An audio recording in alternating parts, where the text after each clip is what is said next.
Creo que queda mejor.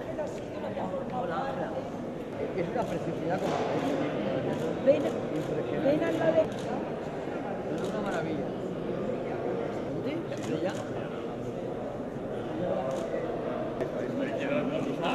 Fíjate, ¿no? Estamos pues ante una publicación, Mairén, exquisitamente editada, cuidadosamente diseñada para hacerla más atractiva. Es una obra novedosa que se sustenta en las instantáneas realizadas a lo largo de muchos años por el catedrático de Historia del Arte Joaquín Bercher. En sí mismo es un homenaje al monumento y a su autor, al gran Pere Comte, que no se conforma solo con hacer la lonja, que además hace el gran torreón del Palacio de la Generalidad y nada menos que la puerta gótica de la catedral de la misma época.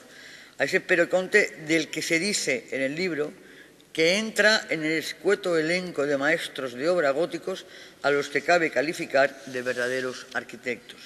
Imágenes y texto se combinan para descubrir detalles escultóricos en sus muros, en sus ventanas y en sus gárgolas, en sus dentados medallones y en sus almenas, rematadas por coronas reales que evocan el poder y la riqueza de una de las ciudades mercantiles más importantes del Mediterráneo.